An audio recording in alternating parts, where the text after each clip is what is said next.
এতে আপনার চোখ নষ্ট পর্যন্ত হয়ে যেতে পারে। বিষয়গুলো ছোট ছোট হলেও এই বিষয়গুলোই বড় বড় অ্যাক্সিডেন্ট হওয়ার কারণ হয়ে দাঁড়ায়। যারা বাইক পছন্দ করেন, বাইক চালাতে ভালোবাসেন, তাদের জন্য এই বিষয়গুলো খুবই খুবই প্রয়োজনীয়। এতে কিন্তু অনেকটা রিস্ক থেকে যায় আপনার জন্য, যে এরকম রিস্ক ঠিক আশেপাশে যারা আপনার চলছে তাদের জন্যও রিস্ক। এবার ভিডিওটা শুরু হচ্ছে আবার চাচির উঠান থেকে। ভুল করে উঠানের উপরে চলে এসেছি। কি অপরূপ সুন্দর, দেখুন, সুন্দর একটা দিঘি, নিলিবিলি পরিবেশ, খুবই সুন্দর। এই জায়গাটায় দাঁড়ানো হতো না, বের হয়ে যেতাম। মেসেজটা আসার কারণে এখানে দাঁড়ানো। আসলেও সুন্দর পরিকল্পনাকারী ক্রিয়েটর। আসসালামু আলাইকুম ওয়া রাহমাতুল্লাহি ওয়া বারাকাতুহু। বাইকার, আপনাদের সকলকেই স্বাগতম। তো আজকে আপনাদের সাথে কিছু আলোচনা করার জন্য এই ভিডিওটা শুরু করা, এই ভিউটা শুরু করা। তো চলুন আপনাদের সাথে কিছু আলোচনা করা যাক। বাইক সম্পর্কে কিছু বিষয় আছে যেগুলো ছোট ছোট কিন্তু খুবই গুরুত্বপূর্ণ। এইগুলো অ্যাক্সিডেন্ট হওয়ার কারণে, বিষয়গুলো ছোট ছোট হলেও এই বিষয়গুলোই বড় বড় অ্যাক্সিডেন্ট হওয়ার কারণ হয়ে দাঁড়ায়। তো আজকে আপনাদের সাথে সেই বিষয়গুলো আলোচনা করব। অনেকে এই বিষয়গুলো ছোট ছোট হওয়ার কারণে মানেন না বা সেইভাবে চিন্তা করেন না, অনেকেই জানেন না, এই জন্য মানেন না। তাই আজকে চেষ্টা করব এই বিষয়গুলো নিয়ে আলোচনা করার আপনাদের সাথে, এবং কিছু ভিন্ন ধারণা বা চিন্তা আপনাদেরকে দেওয়ার চেষ্টা করব। তো চলুন দেখি আজকের আলোচনার বিষয়বস্তু কী। বাইকের উপর চলতে চলতে আপনাদের সাথে এই আলোচনাটা করে ফেলি। তো আগে আমি এই মোড়টা পার হই, এরপরে আবার আপনাদের সাথে শুরু করি। ও ভিড়ভাট্টার থেকে বের হয়ে এবার আপনাদের সাথে আলোচনা শুরু করা যাক। তো প্রথমেই যদি বাইকের সামনের থেকে শুরু করি, যেটা খুবই একটা ইম্পর্ট্যান্ট বিষয়, সেটা হচ্ছে হেডলাইট অ্যাডজাস্টমেন্ট। এই হেডলাইটের অ্যাডজাস্টমেন্ট বিষয়টা অনেকেই জানেন না, যে এই হেডলাইটটা অ্যাডজাস্ট করা যায় বা অ্যাডজাস্ট করে নিতে হয়। অনেকেই মনে করেন যে কোম্পানি যেইভাবে দিয়েছে সেইভাবেই চালাতে হবে, কিন্তু এটা যে আসলে অ্যাডজাস্ট করে নিতে হয় সেটা আমরা অনেকেই জানি না। এর ফলে অনেক বড় অ্যাক্সিডেন্টের সম্ভাবনা হয়ে দাঁড়ায়। যেটা যখন আমি রাত্রে বাইক চালাই, তখন অনেকেরই দেখি এই হেডলাইট অ্যাডজাস্ট করা নেই। এর ফলে কি হয়, এখন যখন আপনার হেডলাইট অ্যাডজাস্ট করা থাকে না, অনেকের হেডলাইট থাকে আসমানে উঠে থাকে, সরাসরি এসে আলো চোখে পড়ে। এখন যখন আপনার বাইকের আলো সরাসরি আমার চোখে পড়ছে, তখন কিন্তু আমি পুরা ব্ল্যাঙ্ক হয়ে গেছি। আমি তখন ধারণা করতে পারবো না যে আপনার আশেপাশে কোনো গাড়ি ঘোড়া বা জীবজন্তু আছে কি না, সেটা কিন্তু আমার জানার কথা না। মানে আমি আর জাজ করতে পারবো না, কারণ সরাসরি। আর এখন তো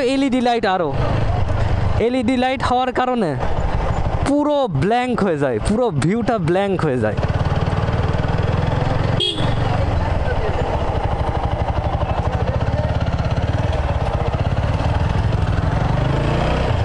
ভাইটা আমার অনেক দুঃখে আছে মনে হয়।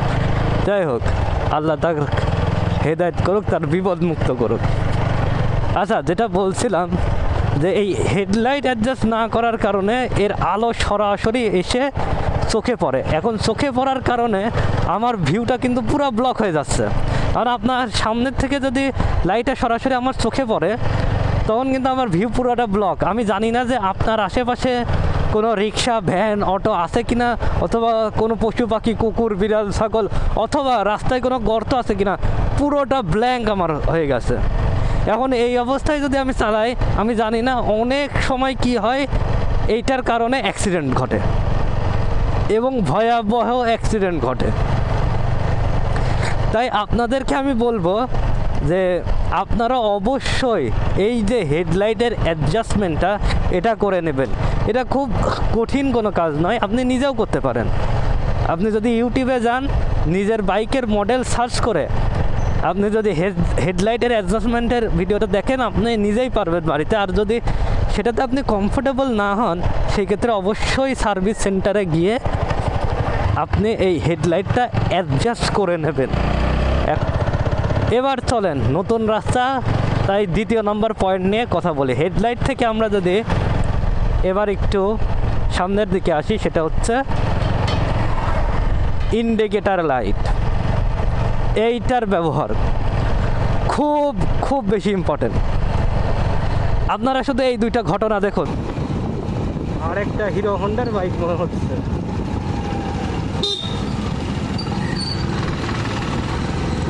ভাই একটু ইন্ডিকেটার দিলে ভালো হতো ভাই, প্লিজ ভাই।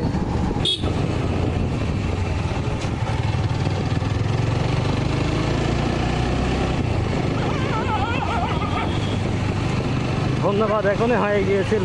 যে দুটো ঘটনা আপনারা দেখছেন, এটা কিন্তু ক্যাপচার হওয়া দুটো ঘটনা। আমি ক্যাপচার ভিডিওতে করতে পেরেছি এমন দুটো ঘটনা। এছাড়াও এই ঘটনা অহর ঘটে আমার সাথে, আমি নিজে দেখেছি। তো এইটা কিন্তু অ্যাক্সিডেন্টের কারণ হয়। ভিডিওটাতে যদি আপনি দেখেন যে এই ভিডিওটাতে ইন্ডিকেটার লাইট ইউজ করেনি তারা, দুটো ভিডিওতে ইন্ডিকেটার লাইট ইউজ না করার কারণে আমার গতি কম ছিল হয়তো, বা এই জন্য আমি বেঁচে গেছি, অ্যাক্সিডেন্ট হয়নি। কিন্তু যদি গতি বেশি থাকতো, দেখুন এই রাস্তাতেও তো একটা মিনিমাম স্পিড থাকে, সেখানে যদি গতি আমার বেশি থাকতো, কিন্তু সেই ক্ষেত্রে কিন্তু আমার অ্যাক্সিডেন্ট হওয়ার সম্ভাবনা ছিল। তাই এই যে ইন্ডিকেটার লাইটের ব্যবহার, একটা কোম্পানি যখন ইন্ডিকেটার লাইট দিছে, তাদের একটা R&D টিম আছে, তারা চিন্তা ভাবনা করে বুঝে শুনে এরপরে বাইকে ইন্ডিকেটার লাইট দিয়েছে, এবং আপনার জন্য এই ফাংশনটা কতটাই না সহজ করে দিয়েছেন। দেখেন এখানে হ্যান্ডেলে একদম সহজ, আপনার হাতের কাছে দিয়ে রেখেছে যাতে আপনি ইউজ করতে পারেন। এখন শুধু আপনাকে এইটুকু করতে হবে, এইটুকু আমরা করি না।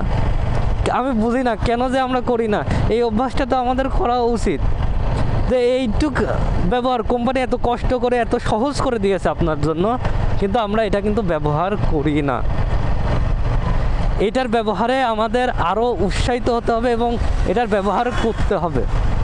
এই ইন্ডিকেটার আপনাকে দিয়েছে যাতে আপনি ইন্ডিকেট করতে পারেন মানুষকে, যা আপনার এখন আপনি খুবই ভালো ড্রাইভার, আপনি খুবই ভালোভাবে চালাচ্ছেন, কিন্তু আপনার পেছনে যে চালাচ্ছে সে তো জানে না যে আপনার সিদ্ধান্তটা কী। আপনার সিদ্ধান্ত যদি আপনি জানাতে তাকে চান, সেই ক্ষেত্রেই তো আপনি ইন্ডিকেটার লাইটটা ইউজ করবেন, যে আমি ডানে যাব বা বামে যাব। আপনার পেছনের যে আছে সে তো জানে না যে আপনি কোথায় যাবেন, আপনার ডিসিশনটা তো সে জানে না। তাই আমি বলবো এই ইন্ডিকেটার লাইটের ব্যবহারে আমাদের আরেকটু গুরুত্ব দেওয়া উচিত এবং এই দিকে গুরুত্বশীল হওয়া উচিত ইন্ডিকেটার লাইটের ব্যবহারে। এখান থেকে আবার এই সুন্দর দৃশ্য থেকে শুরু করছি ভিডিও। কি অপূর্ব দেখুন, ধান অবশ্য কাটবে, যতদূর চোখ যায় ধানের ক্ষেত আর এই পেঁপি গাছ। কতটুকু ক্যামেরায় দেখা যায় জানি না। আর ওই দূরে একটা পাখি বসে আছে, মাছরাঙা। তো চলুন এখান থেকে আবার শুরু করা যাক। এখন ভিডিওতে আমরা দুটো পয়েন্ট আলোচনা করেছি, চলুন এবার তৃতীয় পয়েন্ট নিয়ে আলোচনা করা যাক। সেটা হচ্ছে মিরর, লুকিং মিরর। এখন একটা বাইকের জন্য মিরর থাকাটা খুব বেশি প্রয়োজন। একটা বাইকের রোড লিগাল হওয়ার জন্য কিছু বিষয় ওই বাইকে উপস্থিত থাকা লাগে। তার মধ্যে হেডলাইট, ইন্ডিকেটর এবং আরেকটা হচ্ছে মিরর, খুবই ইম্পর্টেন্ট। আমরা অনেকেই লুকের জন্য মিররটা খুলে ফেলি, কিন্তু সেখানে অনেকটা সেফটি কম্প্রোমাইজ করতে হয়। একটা রুলস আছে এমন যে আপনাকে প্রত্যেক মিনিটে 6 থেকে 8 বার মিরর চেক করতে হবে। যেহেতু নিয়ম, অবশ্যই এর গুরুত্ব আছে। কারণ মনে করেন আপনি খুব ভালো বাইক চালান, কিন্তু আপনাকে তো আপনার আশেপাশের ধারণাটা রাখতে হবে। এখন আপনি সামনের ভিউটা দেখতে পান, সাইডের ভিউটাও দেখতে পান, কিন্তু পেছনের ভিউ যদি আপনার দেখতে হয়, আপনার চারিপাশ সম্পর্কে যদি আপনার ধারণা রাখতে হয়, সেক্ষেত্রে পেছনের ভিউ দেখতে গেলে আপনার মিররের ইউজ করাই লাগবে। সেই ক্ষেত্রে মিররের বিকল্প আর থাকে না, মিরর আপনাকে ব্যবহার করতেই হয়। এখন একটা কোম্পানি যখন বাইক ম্যানুফ্যাকচার করে, তখন কিন্তু তারা এই মিররের সাথেই সেটার ডিজাইন, লুক ডিজাইন করে। এখন আপনার ভালো নাও লাগতে পারে একটা বাইকের মিরর, সেক্ষেত্রে আপনি কী করতে পারেন, সেটাকে মডিফাই করে অন্য কোম্পানির বাইকের মিররও আপনি লাগাতে পারেন, অথবা আফটার মার্কেট অনেক মিরর পাওয়া যায়, সেইগুলোও লাগাতে পারেন। এখন আপনার এই মনে করেন এই 4Bর এই মিররটা ভালো লাগে না, সেই ক্ষেত্রে লম্বা চওড়া এই জন্য ভালো লাগছে না, ছোটোখাটো লাগবে, সেই ক্ষেত্রে আপনি যে আছে FZ-V2 তার মিররটা আছে সেটা ইউজ করতে পারেন। কিন্তু আপনি ব্যবহারই করবেন না, এতে কিন্তু অনেকটা রিস্ক থেকে যায় আপনার জন্য। যে এরকম রিস্ক, ঠিক আশেপাশে যারা আপনার চলছে তাদের জন্যও রিস্ক। তাই এই মিররটার ইউজ আপনারা নিশ্চিত করবেন। এরপরে মিররের পরে যেটা নিয়ে আলোচনা করব, যেটা গুরুত্বপূর্ণ, সেটা হচ্ছে হেলমেট। হেলমেট সম্পর্কে আপনাদের কিছু আমি ভিন্ন ধারণা দিই। এই আলোচনাটা আশা করি আপনাদেরকে আরেকটু চিন্তা করার, হেলমেট ব্যবহার সম্পর্কে আরেকটু চিন্তা করার সুযোগ দেবে। যেহেতু রাস্তায় প্রচুর পরিমাণে ধুলাবালু ওড়ে, এখন যদি এই ধুলাবালুগুলো প্রতিনিয়ত আপনার চোখে পড়তে থাকে, একটা পর্যায়ে কিন্তু আপনার চোখের ক্ষতি এটা করবে, এবং এটা আপনার মারাত্মক ক্ষতির কারণ হয়ে যাবে। এই তো মিররে দেখলাম বের হয়ে গেল। আচ্ছা, এখন আপনি যদি হেলমেট ইউজ করেন, এই ধুলো থেকে অনেকটা আপনি কিন্তু বেঁচে থাকতে পারেন। সেই ক্ষেত্রে আপনার চোখটা অনেকটা ভালো থাকবে। এছাড়াও আল্লাহ না করুক, মনে করেন আপনি এইরকম একটা বড় গাড়ির, বড় চাকার ট্রাকের পেছনে চলছেন। এখন এই বড় চাকাগুলো কিন্তু নুড়ি পাথর, বড় বড় নুড়ি পাথর এই চাকার পেছন থেকে কিন্তু ওড়ে। এখন আল্লাহ না করুক একটা নুড়ি পাথর এসে যদি আপনার চোখে লাগে, এতে আপনার চোখ নষ্ট পর্যন্ত হয়ে যেতে পারে। কিন্তু আপনি যদি ভাইজার ইউজ করেন, সেই ক্ষেত্রে কিন্তু এই পাথরগুলো আর আপনার চোখে না লেগে ভাইজারের উপর দিয়ে চলে যাবে। আর একটা বড় কারণ, যেই কারণে আমি সর্বোচ্চ চেষ্টা করি সবসময় হেলমেট ব্যবহার করার, সেটা হচ্ছে পোকা। আপনি খুবই ভালো রাস্তায় চালাচ্ছেন, মনে করেন ধুলাবালু কোনো কিছু নেই, হঠাৎ করে একটা ছোট্ট পোকা, এমন পোকা এসে আপনার চোখের মধ্যে পড়বে, চোখ জ্বলায় শেষ করে দেবে। এরকম ঘটনা আমার সাথে কয়েকবার ঘটেছে, যে পোকা চোখে পড়ে চোখ মুখ এমন জ্বলে যে 2 মিনিট পর্যন্ত চোখ খোলাই যায় না।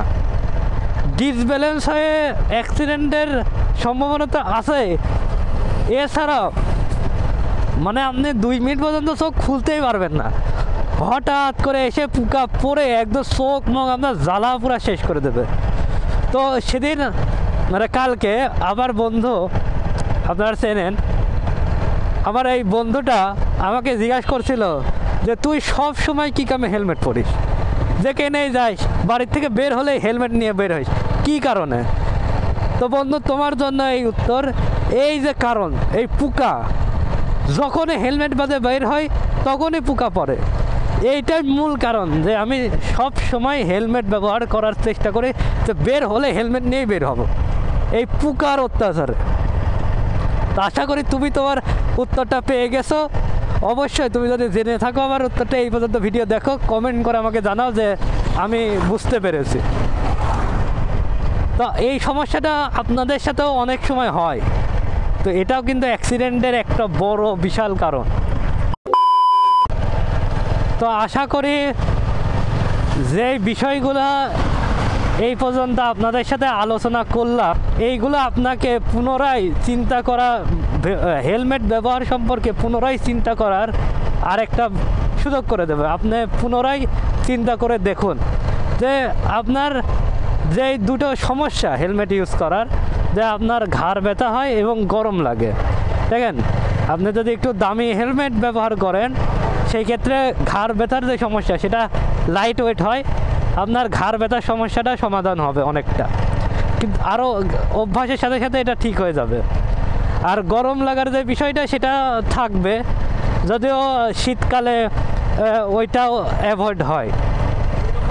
এই দুইটা বিষয়ের বিপরীতে কত বেনিফিট হেলমেট আপনাকে দিচ্ছে। শুধু যে আপনার অ্যাক্সিডেন্ট হলে মাথা বাঁচাবে বিষয়টা এরকম না। এই ভিডিওতে আমি যে বিষয়গুলো নিয়ে কথা বললাম এই বিষয়গুলো আপনাদের অনেক কাজে লাগবে। আপনারা যারা বাইক পছন্দ করেন, বাইক চালাতে ভালোবাসেন, তাদের জন্য এই বিষয়গুলো খুবই খুবই প্রয়োজনীয়। আমি তাই আপনাদেরকে বলবো এই ভিডিওটা অবশ্যই শেয়ার করবেন সকলের সাথে, কারণ এটা দায়িত্ব। এই বিষয়গুলো অনেকেই জানে, অনেকেই জানে না। যারা জানে না তাদেরকে সুযোগ করে দিন, যাতে তারা পুনরায় আবার চিন্তা করতে পারে, এই বিষয়গুলো সম্পর্কে জানতে পারে। আমি চাই যে আপনারা সেফলি বাইকটা রাইড করুন এবং এই দুনিয়ার যে সৌন্দর্য আমার রব যা সৃষ্টি করে রেখেছে সেই সৌন্দর্যগুলো দেখুন, সেই নিয়ামতগুলো দেখুন, সেইগুলো দেখে আবার রবের শুকরিয়া আপনি আদায় করুন, আর আমার রবের নিকটবর্তী আপনারা হন, এটাই আমার কামনা। সেজন্য এই বিষয়গুলো আপনাদের সাথে আলোচনা করলাম। আপনারা এই বিষয়গুলো নিজে মানার চেষ্টা করবেন অনুগ্রহ করে। আমি সর্বোচ্চ চেষ্টা করি এগুলো মানার জন্য, আপনারা এই বিষয়গুলো মানার সর্বোচ্চ চেষ্টা করবেন এবং এই ভিডিওটা অবশ্যই অবশ্যই শেয়ার করে যতটা পারেন স্প্রেড করুন, শেয়ার করে সবাইকে জানার জন্য, আরেকবার চিন্তা করার জন্য সুযোগ করে দিন। তো আজকের ভিউ আমি এই পর্যন্তই রাখলাম। আশা করি আপনাদের ভালো লেগেছে। আপনাদের অনুভূতি অবশ্যই আমাকে কমেন্টসে জানাবেন। এই চ্যানেলটাকে সাপোর্ট করবেন। এইরকম ভিডিও যদি আরও দেখতে চান, আপনাদের হেদায়েত কামনা করে আমি অলিউল্লাহ আকিব আজকের ভিউ এখানেই সমাপ্ত করছি। ওয়া আখিরু দাওয়া আলহামদুলিল্লাহি রাব্বিল আলামিন।